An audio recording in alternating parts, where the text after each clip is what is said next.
Hello students. Students, as you know that we are completing chapter number 9, sequence and series, okay? Until now we have studied all the concept which is required to solve the question related to this chapter, okay? So today we will solve few important questions based upon sequence and series, okay? Now students, the first question is that find the sum of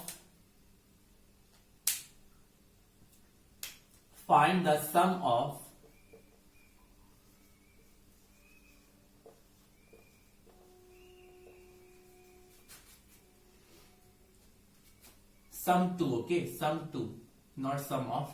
Find the sum to n terms of the series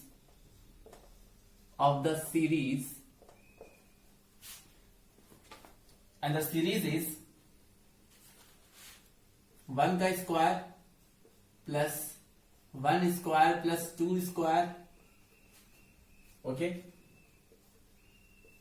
plus 1 square plus 2 square plus 3 square plus up to n terms, okay, up to n terms. It is also the question of your exercise 9.4, okay. So there is one series is given, that is 1 square plus 1 square plus 2 square plus 1 square plus 2 square plus 3 square plus and so on up to n terms. So for this series you have to find the sum of up to n terms, okay, sum up to n terms. So now students, this is a series, okay, and by seeing this series, if we have to write the sequence corresponding to that series, so by seeing this series we can say its first term will be 1 square, okay. By seeing this series we can say its first term is 1 square, okay. Second term is 1 square plus 2 square, okay. Similarly third term is 1 square plus 2 square plus 3 square. Similarly student, if you have to write its nth term, so what you will write? So its nth term will be 1 square plus 2 square plus 3 square up to plus n square, ठीक है. See, in first term only 1 square, in second term 1 square plus 2 square, in third term 1 square plus 2 square plus 3 square. So similarly we can write its nth term, that is n is equal to 1 square plus 2 square plus 3 square and so on up to n square. So I told you now, whenever you have to find the sum to n number of terms, if you have to find the sum of a series to n number of terms, so first you have to find its nth term. So the nth term will be 1 square plus 2 square plus 3 square and so on up to n square. And we all know that this nth term represent the sum of the square of first n natural number. ये क्या represent कर रहा है? This nth term represent the sum of the square of first n natural numbers. And we know the formula of this. हम लोग को sum of the square of first n natural number पता है, जिसको हम लोग क्या लिखते हैं स्टूडेंट? जिसको हम लोग क्या लिखते हैं? इसकी जो वैल्यू होती है वो होती है n plus 1 2n plus 1 divided by 6, ठीक है. इसकी जो वैल्यू होती है स्टूडेंट वो क्या होती है? n into n plus 1 into 2n plus 1 divided by 6. So the value of an is this, ठीक है. चाहो तो इसको आप सॉल्व कर लो. So an will be equal to, जब आप इसको सॉल्व करोगे तो सपोज n मैंने बाहर रखा, इन दोनों को मल्टीप्लाई करोगे तो आएगा 2n square plus 3n plus 1, ठीक है. इन दोनों को मैंने मल्टीप्लाई किया divided by 6. Now again multiply this n to the bracket. So an will come 2n cube plus 3n square plus n by 6. So by that way we have find the nth term, ठीक है. इससे हमें nth term पता चल गया इस series का. तो अगर nth टर्म पता चल गया तो सम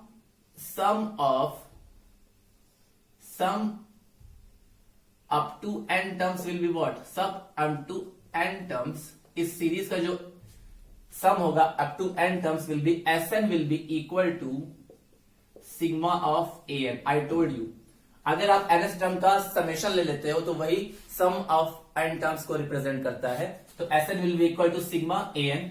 So Sn we have to calculate and sigma an we have already calculated, that is 2n cube plus 3n square plus n divided by 6. Because 6 is a constant, तो 6 जो होगा स्टूडेंट वो sigma के बाहर आ जाएगा, क्योंकि सिग्मा में इसका कोई रोल नहीं है, क्योंकि सिग्मा हमेशा किसी ना किसी वेरिएबल का फंक्शन होता है, ठीक है। तो 6 तो एक कांस्टेंट नंबर है, तो वो बाहर आ जाएगा, और क्या बचेगा, summation of bracket 2n cube plus 3n square plus n, ठीक है। अब क्या होता है, सिग्मा की प्रॉपर्टी होती है कि सिग्मा इक्वली डिस्ट्रीब्यूट हो जाता है हर एक टर्म में। सो इसको हम लिख सकते हैं 1/6 sigma 2n cube plus sigma 3n square plus sigma n, ठीक है, ये हो गया। अच्छा अब ध्यान दो, 2 जो है वो एक नंबर है, तो वो सिग्मा के बाहर आ जाएगा, इसलिए ये हो जाएगा 2 सिग्मा n क्यूब, ठीक है। Similarly 3 will come outside, so 3 sigma n square, similarly sigma n, ठीक है। नाउ अब आपको सबकी वैल्यू पता है स्टूडेंट, आपको सिग्मा n क्यूब भी पता है, आपको सिग्मा n स्क्वायर भी पता है, सिग्मा n भी पता है। सिग्मा n क्यूब रिप्रेजेंट करता है sum of the cube of first and natural number, sigma n square represent करता है sum of the square of first and natural number, and sigma n represent करता है sum of first and natural number, और सबकी value मैंने आपको बताई है। तो अब मैं ये वाला पार्ट इरेज करने जा रहा हूं। I hope you have noted down, so if you have not noted down then please pause the video, okay. Now,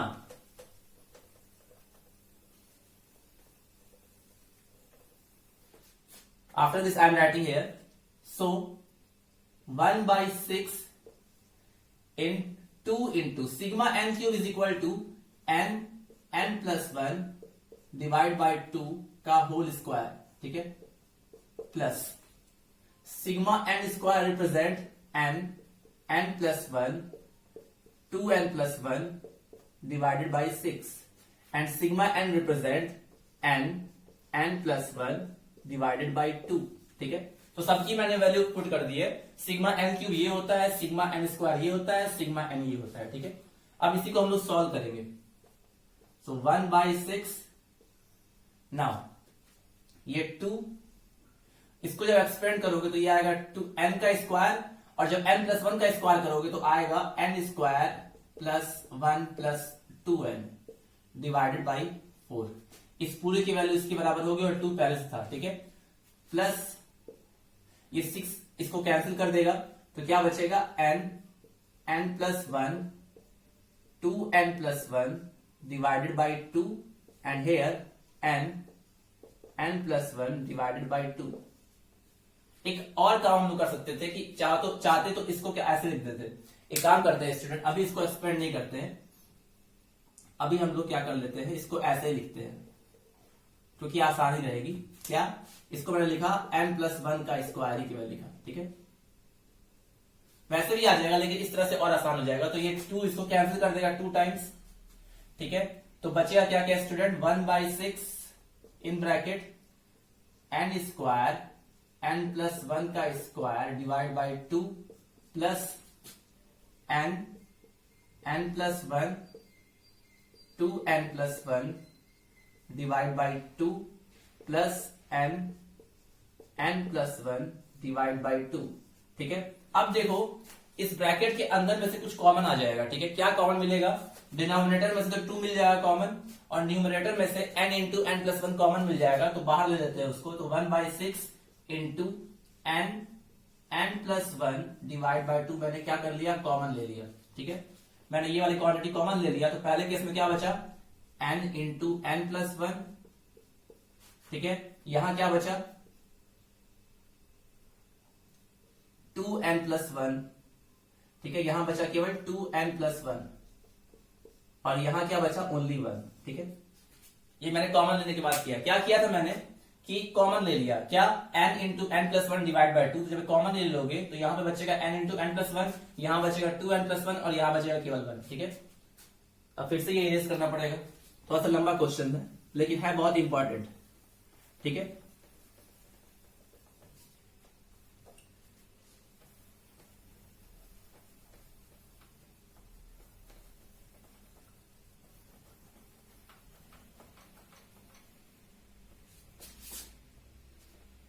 अब देखो, अब इसके आगे मैं सॉल्व कर रहा हूं, तो देखो बाहर क्या बचेगा स्टूडेंट, बाहर बचेगा n प्लस 1 डिवाइड बाई 12, क्योंकि 6 पहले था और 2 है तो 6 इंटू 2 12, और इनसाइड क्या बचेगा, मल्टीप्लाई कर दो, n into n plus 1 will come n square plus n plus 2n plus 1 plus 1, ठीक है। तो ये आ गया n plus 1 divide by 2 and in the bracket n square plus 3n plus 2, ठीक है। अब चाहो तो सबको मल्टीप्लाई भी कर सकते हो student, if you want to multiply each term then you can multiply it also, otherwise this will be the answer. तो first let us check in what terms answer is given. So 9.4 का answer check करते हैं हम लोग। Question number 7,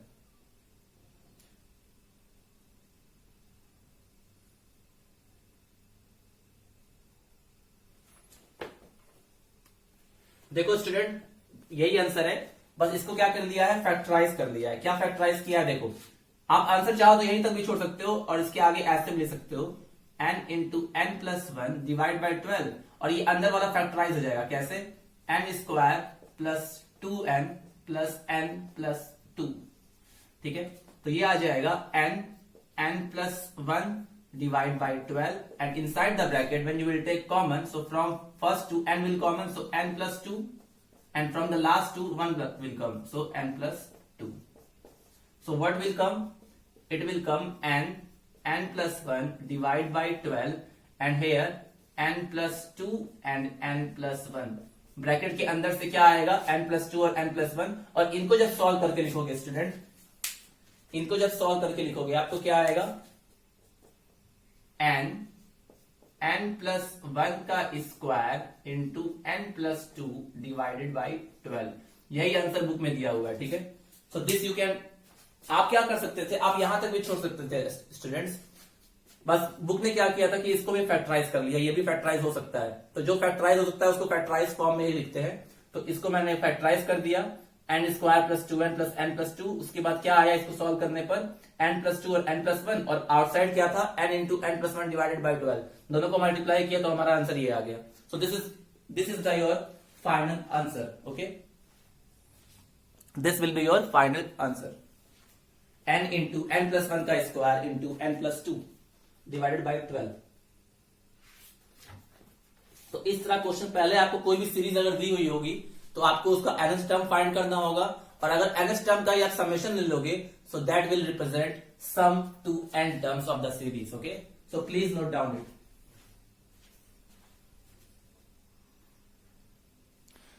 now students, another question based upon sum to n terms of the series is that find the sum of n terms of the series whose nth term is this, ठीक है। nth term given है तो आपको sum find करना है। so we all know that sum up to n terms is equal to summation of nth term, ठीक है। sum up to n terms is equal to summation of nth term, so Sn can be written as, in place of an we can put the value, so n square plus 2n, ठीक है।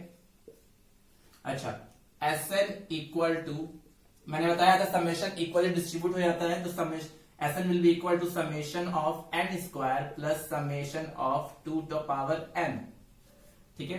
चलो summation, अब ये हमारा आ गया student.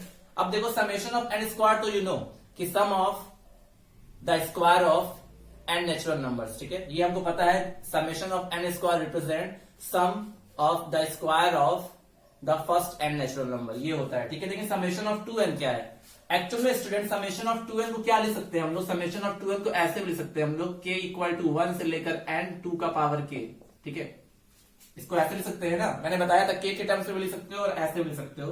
तो देखो Sn जो होगा स्टूडेंट हमारा, Sn summation of n square, summation of n square represent the sum of the square of first n natural number, तो इसके प्लेस में वो वाली वैल्यू आ जाएगी क्या, n into n plus 1 into 2n plus 1 divided by 6, और ये जो है ये जीपी को रिप्रेजेंट करेगा, क्योंकि देखो ये सम है ना, मतलब जब n की वैल्यू 1 पुट करोगे तो sum of one term, n की वैल्यू जब 1 पुट करोगे तो sum of one term will be 2 का पावर 1, n की वैल्यू 2 पुट करोगे तो sum of 2 term that is 2 का पावर 1 प्लस 2 का पावर 2। इसी तरह अगर सम ऑफ n टर्म्स लिखा हुआ है यहाँ पे, तो इसको हम लिख सकते हैं 2 का पावर 1 प्लस 2 का पावर 2 प्लस 2 का power 3 plus and so on up to 2 का पावर n। ठीक है, इसको इस पूरे को हम लोग इस फॉर्म में ऐसे लिख सकते हैं। मैंने आपको बताया था ना कैसे लिखेंगे आप, तो इस चीज को हम इस फॉर्म में लिख सकते हैं, मतलब कि ये एक इस तरह की सीरीज को रिप्रेजेंट कर रहा होगा। ये जो sigma summation of 2 to power n है, ये कुछ ऐसी सीरीज को रिप्रेजेंट कर रहा होगा। ठीक है, तो देखो ये तो आपने ऑलरेडी लिख लिया, that is Sn equal to n plus 1 2n plus 1 divided by 6। And ये जो है ये जीपी फॉर्म करेगा। देखो this is forming a GP, ठीक है, जिसका फर्स्ट टर्म 2 है और कॉमन रेशियो भी 2 है। तो जब फॉर्मूला लगाओगे जीपी के nth टर्म का सम का, तो आएगा 2 into r to power n minus 1, क्योंकि यहां पर r की वैल्यू 2 होगी जो कि 1 से बड़ी है, तो ये वाला फॉर्मूला यूज करते हैं Sn equal to a r to power n minus 1 upon r minus 1। तो यही फॉर्मूला मैं यहां अप्लाई कर रहा हूं, तो क्या आएगा 2 to power n minus 1 upon 2 minus 1। ठीक है, ये आएगा स्टूडेंट। ओके, पहले आप इतना लिख लो, first you write these things.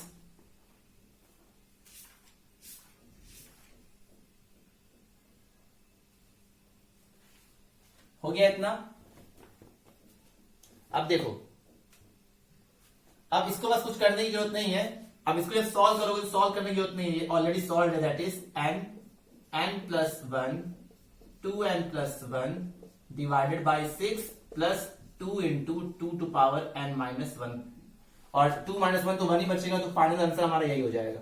तो कभी भी ऐसे लिखे ना 2 का पावर n, इसका मतलब ये होता है कि आप जब n की वैल्यू पुट करते जाओगे n टर्म्स तक, तो उसका सम आपको फाइंड मिल जाएगा। यानी कि पुट कर रहा है इतने टर्म्स का सम। तो ये सिग्मा 2 टू पावर n को आप ऐसे भी ले सकते थे, सिग्मा k इक्वल टू 1 से लेकर n 2 का पावर k। ठीक है, तो जब लिखते हैं आप तो क्या आता है 2 का पावर 1 प्लस 2 का पावर 2 प्लस 2 का power 3 plus and so on 2 का पावर n। ये मैंने आपको सीरीज में बताया था, जब मैं सीरीज के बारे में बताया था आपको, तो मैंने आपको बताया था। तो इस चीज को आप ऐसे भी लिख सकते हो, या अगर आपको ऐसा लिखना है तो ये किसको रिप्रेजेंट कर रहा है, ये रिप्रेजेंट कर रहा है एक ऐसे सीक्वेंस को जो कि होगा जीपी। जीपी मतलब 2 का स्क्वायर, देन 2 का क्यूब, देन 2 का 4 and up to n terms will be 2 का पावर n। उन्हीं को हमको सम करना है।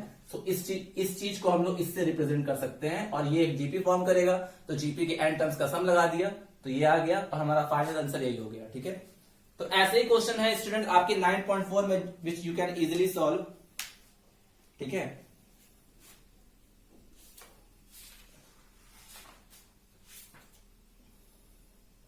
अब स्टूडेंट हम कुछ ऐसी सीरीज करेंगे जो ना तो एपी में है ना तो जीपी में ही है। ठीक है, ना एपी में ही है ना जीपी में ही है। उनके एन टर्म्स का सम कैसे फाइंड करेंगे तो मैं बताता हूं। First you right this type of this question. Okay, so please note down it.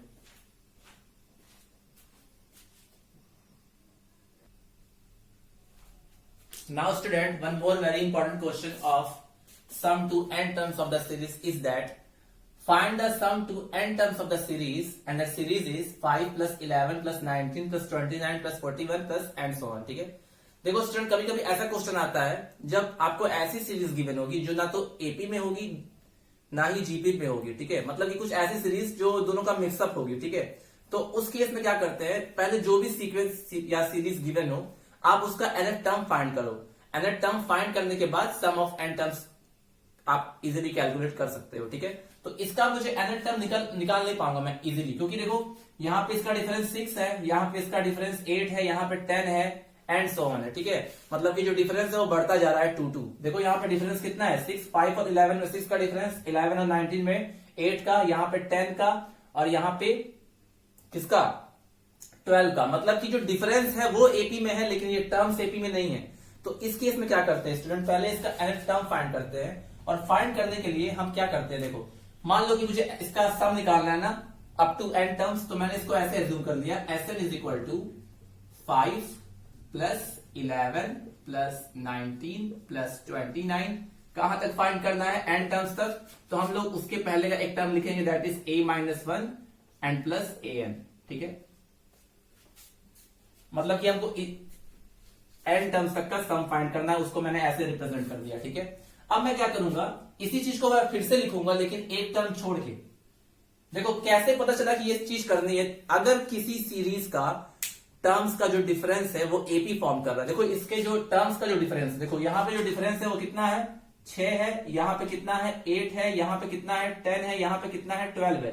अगर किसी भी सीरीज के टर्म्स का जो डिफरेंस है वो एपी फॉर्म करे तो ये मेथड लगाते हैं। तो देखो क्या कैसे करेंगे। अभी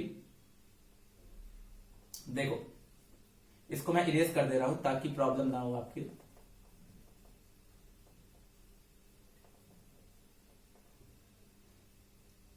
अब मैं क्या करूंगा, पहले मैंने इसको ऐसे लिख दिया, कहां तक, n टर्म्स तक, और n के पहले का एक टर्म लिख दिया दैट इज an-1। अब ऐसे ही मैं फिर से वही सीरीज लिखूंगा जो मैंने ऊपर लिखा है लेकिन एक टर्म को छोड़ के। तो मैं ये जो 5 है वो 5 यहां लिखूंगा, तो मेरा 5 यहां आ गया, यहां पे 11 आ गया, यहां पर 19 आ गया, एंड सो ऑन। यहां पे मेरा क्या आएगा स्टूडेंट, an-2, यहां पर आएगा an-1 और यहां पर आएगा an। ये चीज समझे। जब मैं एक टर्म छोड़ के लिखूंगा तो मेरा इसका जो फर्स्ट टर्म होगा वो इसका सेकंड टर्म होगा, इसी तरह इसका जो n-1 टर्म होगा इसका n-2 टर्म होगा, फिर n-1 और an। एक टर्म छोड़ के मैंने लिखा है, ठीक है, वही सीरीज लिखी है लेकिन एक टर्म छोड़ के।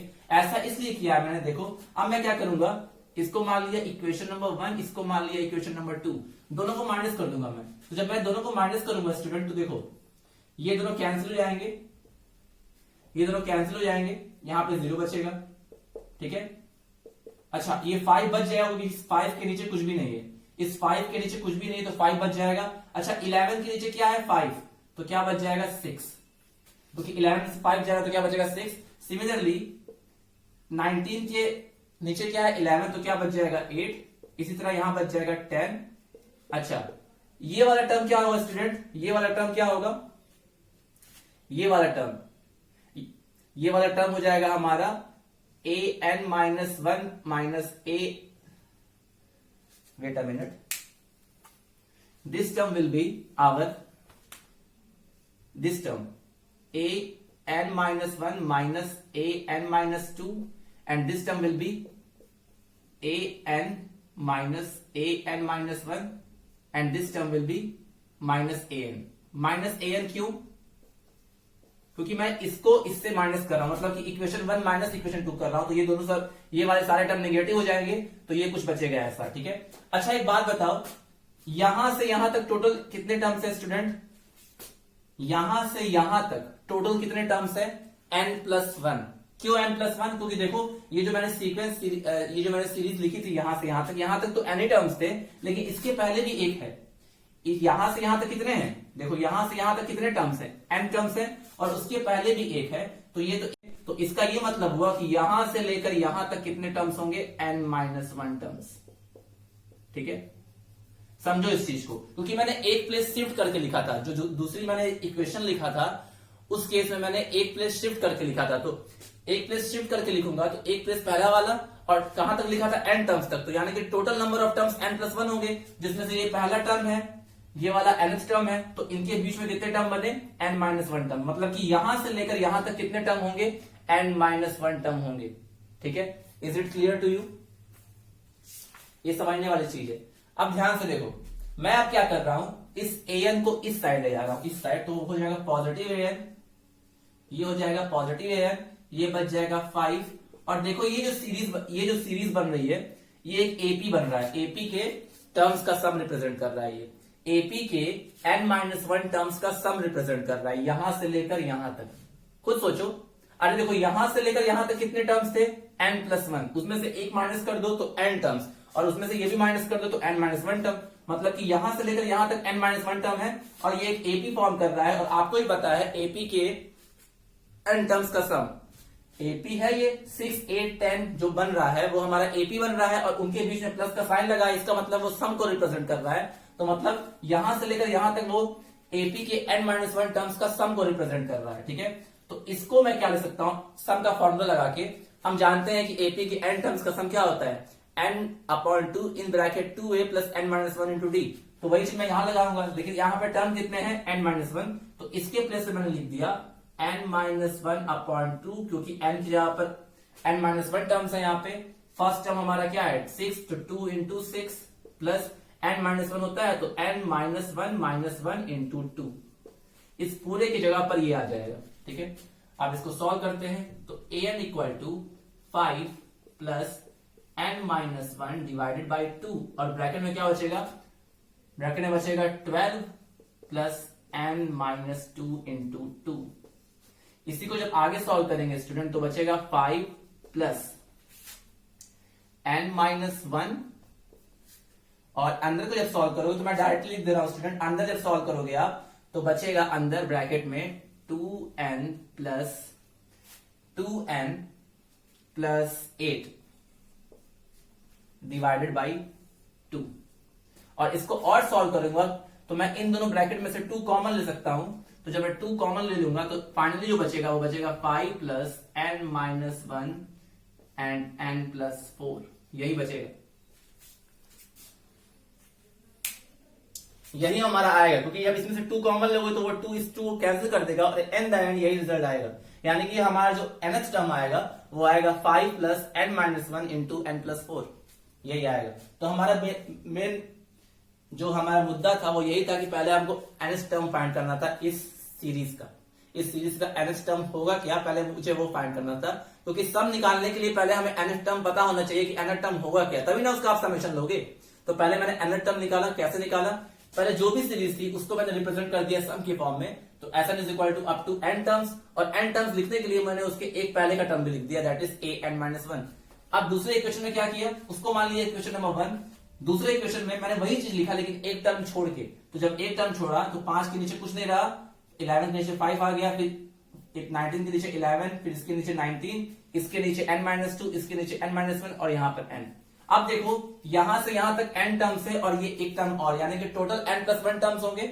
टोटल अगर n प्लस वन टर्म है तो अगर इसको हटा दोगे तो यहां से यहां तक कितने बचेंगे, n टर्म्स, तो इसका मतलब यहां से लेकर यहां तक कितने होंगे, n माइनस वन टर्म। अब क्योंकि मुझे an निकालना है तो मैंने an को इस साइड ट्रांसफर कर दिया, इस 5 को ऐसे ही रहने दिया, और यहां पर जो बना यहां से लेकर यहां तक वो एक एपी फॉर्म कर रहा है, एपी के n माइनस वन टर्म्स का सम। तो फॉर्मूला लगाया, और फॉर्मूला लगाने के बाद जब सॉल्व किया तो मेरा फाइनल रिजल्ट ये आ गया 5 plus n minus one into n plus 4। So this will be our nth term. So मुझे सम फाइंड करना है, तो मैं क्या करूंगा, अब मैं इसको इरेज करने जा रहा हूं स्टूडेंट। ठीक है, अगर आपने नहीं लिखा है तो आप वीडियो पॉज करके लिख लीजिए आराम से।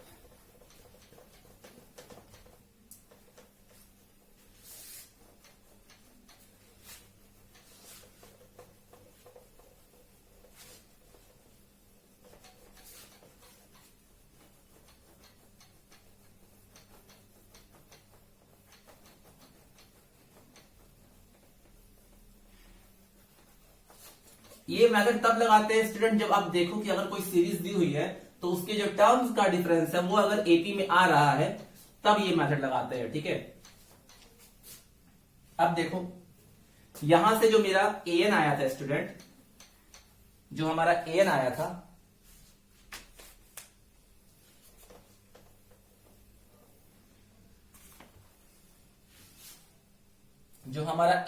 था, वो आया था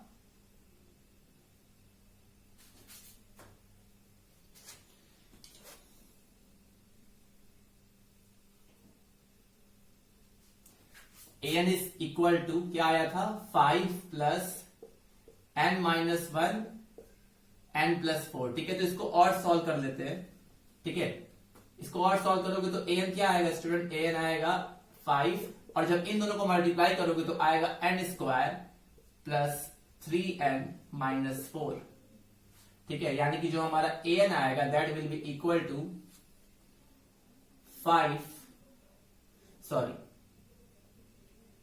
ये आएगा n square plus 3n plus 1। ठीक है, ये हमारा आएगा nth टर्म। तो सम क्या हो जाएगा, sum of n terms will be summation of an। So SL will be equal to summation of n square plus 3n plus 1, यानी कि summation of SL will be equal to summation of n square plus summation of 3n plus summation of 1। Summation of 1 का मतलब ये होगा कि 1 n times है तो उनका सम क्या होगा। अगर मैंने बताया था ना समेशन ऑफ 1 को आप लिख सकते हो 1 प्लस 1 प्लस 1 प्लस 1, कहां तक, अप टू n टर्म्स। ठीक है, तो ये चीज मैंने आपको बताई थी। ठीक है, अगर किसी नंबर का समेशन है, इसका मतलब ये होता है कि वो नंबर n टाइम्स रिपीट हो रहा है, उन्हीं का सम। तो समेशन ऑफ 1, आप देखो Sn will be equal to summation of n square plus 3 times summation of n plus summation of 1। तो Sn will be equal to summation of n square होता है n plus 1 2n plus 1 divided by 6। Summation of n होता है 3 into n plus 1 divide by 2 and summation of 1 will be 1 into n यानी कि n। Summation of 1 n के बराबर ही होगा। ठीक है, समेशन ऑफ 2 2n के बराबर होगा, समेशन ऑफ 3 3n के बराबर होगा। ठीक है, मतलब समेशन ऑफ कोई नंबर लिखा है, इसका मतलब ये 5 नंबर n टाइम्स आपस में सम होगा। अगर 5 n टाइम्स आपस में सम होगा तो 5 इंटू n। सिमिलरली अगर 1 का समेशन लिखा है तो इसका ये मतलब हुआ ये 1 1 1 अप टू n टर्म्स, उनका सम, तो उनका सम क्या होगा n के बराबर। ठीक है, अच्छा इसी को सॉल्व करना है तो पहले एलसीएम ले लेते हैं। तो LCM will be 6, so it will be n plus 1 n plus 2 sorry n plus 1 and 2n plus 1। ठीक है, ये हुआ 9n प्लस n प्लस 1, क्योंकि एलसीएम लोग 3 का मल्टीप्लाई होगा इसमें, एंड इट इज 6n। तो कॉमन क्या आएगा स्टूडेंट इन द एंड? इन तीनों टर्म में आपको कॉमन क्या मिलेगा? इन तीनों टर्म में कॉमन आपको n मिलेगा। तो जब n कॉमन लोगे तो ब्रैकेट में बचेगा n प्लस 1 2n प्लस 1, यहां पे केवल 9n प्लस 1 और यहां पे 6 डिवाइडेड बाई 6। अब अंदर वाले को सॉल्व कर लो। तो जब अंदर वाले को सॉल्व करोगे तो n इन ब्रैकेट इन दोनों को जब मल्टीप्लाई करोगे तो आएगा 2n square plus 3n plus n, sorry 2n square plus 3n plus 1। ठीक है, इन दोनों को मल्टीप्लाई करोगे तो 9n plus 9 and plus 6 whole divided by 6। ठीक है, तो Sn will be equal to, सबको ऐड कर दो तो n, अच्छा 2n स्क्वायर कहीं नहीं है तो ब्रैकेट में 2n स्क्वायर बचा plus 3n and 9n will be 12n plus 9 and 1 10 10 plus 6 16 divided by 6। अभी भी देखो अंदर वाले में कुछ कॉमन मिल जाएगा आपको, अंदर वाले में कुछ कॉमन मिल जाएगा आपको। ठीक है, या अंदर वाला फैक्टराइज हो जाएगा। अभी भी ये वाला टर्म फैक्टराइज हो सकता है तो उसको हम लोग फैक्टराइज करके लिखेंगे। तो फिर मैं यहां के बाद यहां लिखता हूं क्योंकि स्पेस नहीं है बेटा, there are not so much space, that's why I have to remove the board many times. Okay, so इसके बाद मैं लिख रहा हूं, देखो Sn इज इक्वल टू क्या आया है n 2n स्क्वायर, मतलब कि आपको सिंपलेस्ट फॉर्म में लिखना होता है या फैक्टराइज फॉर्म में लिखना होता है, कोई भी चीज का सम। ठीक है, किसी भी चीज का सम बाई 6 ये आया है। तो अभी इन दोनों में से 2 कॉमन हो सकता है स्टूडेंट, अंदर वाले ब्रैकेट से 2 कॉमन हो सकता है। तो जब 2 कॉमन लोगे तो 2n ये आ जाएगा n square plus 6n plus 8 divide by 6, ये 6 को कैंसिल कर देगा 3 times. So Sn will be equal to n, और अंदर वाला अभी भी फैक्टराइज हो सकता है कितने में, n square plus 4n plus 2n plus 8। बस आपको यहां पे फैक्टराइजेशन का कॉन्सेप्ट दिखेगा। So 4n Sn is equal to n, इन दोनों में से कॉमन क्या आएगा स्टूडेंट n, तो n प्लस 4, और इन दोनों में से कॉमन क्या आएगा 2, तो it is also n plus 4 divided by 3। So in the end जो हमारा सम आएगा वो आएगा n plus 2 n plus 4 divided by 3। तब तक सॉल्व करते हैं जब तक फैक्टराइज हो जाए। ठीक है, अगर फैक्टराइज नहीं होता है तो वहीं पे छोड़ देते हैं। तो हमारा फाइनल आंसर हो जाएगा n into n plus 2 into n plus 4 divided by 3। तो कहने का मतलब ये है, कभी भी आपको ऐसी सीरीज हो जो कि ना एपी में हो ना जीपी में हो, लेकिन जो सीरीज गिवन हो उसके टर्म्स का जो डिफरेंस है वो अगर एपी में हो तो ये मेथड आप अप्लाई करोगे। पहले आप an फाइंड करोगे और अगर an मिल गया तो आप जब उसका समेशन ले लोगे तो आपको sum up to n terms मिल जाएगा किसी भी सीरीज का। ठीक है, तो इस तरह से आप 9.4 तक आराम से कर सकते हो स्टूडेंट्स। अब मैं जो क्वेश्चन बताने आ रहा हूं आपको वो है मिसलेनियस सीरीज का। ठीक है, कल एक बार और कुछ क्वेश्चन बताएंगे जिससे इसके बाद ये चैप्टर हो जाएगा फिनिश। आई होप दैट आप लोग सॉल्व कर रहे हो क्वेश्चंस, जो भी डाउट होगा आप क्लास में पूछ सकते हो। ठीक है, तो first you note down this Then I will tell you some miscellaneous problem.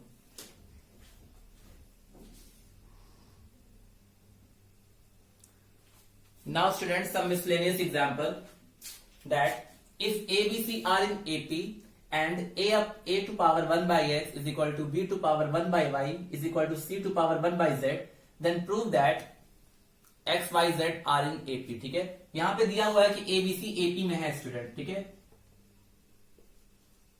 A, B, C AP में है, तो क्या दिया हुआ है, given that A, B, C are in AP, sorry GP. A, B, C GP में दिया हुआ है स्टूडेंट, सॉरी. क्या दिया हुआ है कि A, B, C GP में है, और मैंने बताया था कि अगर 3 नंबर A, B और C GP में है तो बीच वाला टर्म उसका ज्योमेट्रिक मीन होता है. तो हमको याद है ना ये चीज कि under root b is equal to b is equal to, अगर जीपी में है तो कॉमन रेशियो सेम होगा.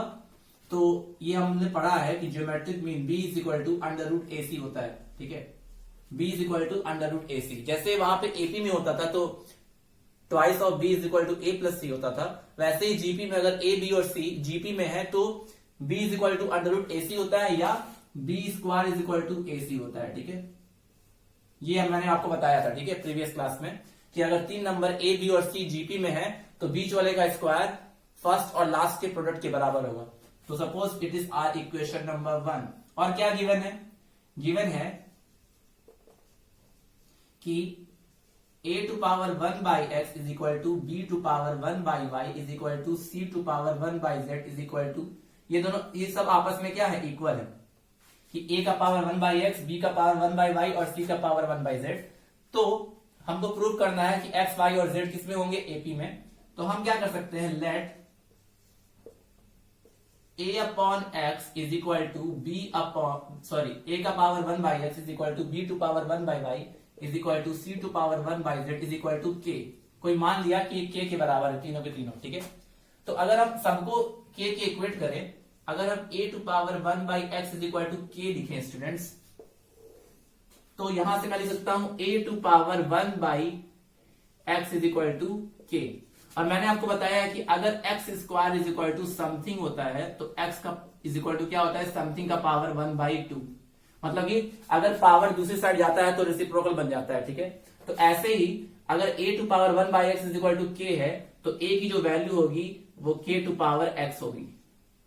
ठीक है, क्योंकि जब ये वाला पावर इस साइड जाएगा, दूसरे का पावर बनेगा तो रेसिप्रोकल हो जाएगा और 1 बाई एक्स का रेसिप्रोकल x हो जाएगा. तो यहां से a की value k to power x मिली. Similarly b to power 1 by y भी जो है वो किसके बराबर है, k के. तो b की वैल्यू बनेगी k to power y. Similarly अगर c to power 1 by z भी k के बराबर है तो c की जो वैल्यू बनेगी वो k की value k to power z बनेगा. ठीक है, तो यहां से हमको a, b और c की वैल्यू पता चल गई. ठीक है, तो फ्रॉम इक्वेशन नंबर 1, जो हमें इक्वेशन नंबर 1 मिला है, from equation number 1, equation number 1 था हमारा b square is equal to A C. ठीक है, b square is equal to A C. तो यहाँ पे b और a और c की वैल्यू पुट कर देते हैं जो हमने निकाली है. तो b की वैल्यू क्या है, k टू पावर y ना. तो जब वैल्यू पुट करेंगे तो k टू पावर y का क्या हो जाएगा, स्क्वायर इज इक्वल टू उस side k to power x into, क्योंकि a की value k to power x है और c की value k to power z है. ठीक है, अच्छा, k टू पावर y और पूरे का पावर 2, जब पावर का पावर होता है तो पावर पावर मल्टीप्लाई हो जाते हैं. तो यहां से k का जो पावर आएगा वो 2y आएगा, क्योंकि k का पावर y और पूरे का पावर 2 है तो पावर पावर मल्टीप्लाई हो जाएंगे. तो k का पावर 2y. सिमिलरली यहां देखो k का पावर x है और यहां पे k का पावर z है. अब देखो एक्सपोनेंट एंड पावर का क्या कॉन्सेप्ट होता है कि अगर दो एक्सपोनेंशियल नंबर का बेस सेम होता है और उनके बीच में मल्टीप्लाई का साइन होता है तो पावर क्या हो जाते हैं, ऐड. तो यहां से हम अप्लाई करेंगे k, पावर ऐड हो जाएंगे तो क्या हो जाएगा, x प्लस जेड. अब देखो दोनों तरफ एक्सपोनेंशियल नंबर ही है, एक तरफ k टू पावर 2y और एक तरफ k to power x plus z. तो अगर बेस सेम है तो पावर भी सेम होगा. तो हम लिख सकते हैं 2y is equal to x plus z. 2y is equal to x plus z आया. और ये किसका कंडीशन होता है स्टूडेंट, ये कंडीशन किसका होता है, ये कंडीशन एपी का होता है कि अगर ए, बी और सी एपी में होते हैं तो twice of B is equal to the sum of first and last. अगर एक्स वाई जेड एपी में होते तो ट्वाइस ऑफ वाई किसके बराबर होता? एक्स और जेड के, एक्स और जेड के सम के। अगर एक्स वाई जेड एपी में होते तो वाई का ट्वाइस एक्स और जेड के सम के बराबर होता, जो कि आया है। Hence x, y, z are in AP. So it is very important question and very good question, ठीक है? तो प्लीज नोट डाउन इट। तो इस तरह हम लोगों ने मिसलेनियस का एक क्वेश्चन किया, कुछ और क्वेश्चंस करेंगे नेक्स्ट पार्ट में, उसके बाद स्टूडेंट ये चैप्टर हो जाएगा finish. So what ever things I taught you please solve, ठीक है? जितने भी चीजें मैंने आपको पढ़ाया है तो आप उसको सॉल्व करते जाइए साथ साथ। जो भी प्रॉब्लम्स होंगे you can ask in the school, ठीक है? सो few questions are left that we will discuss in the next part of the video. So students, till then, have a nice day. Take care. Thank you.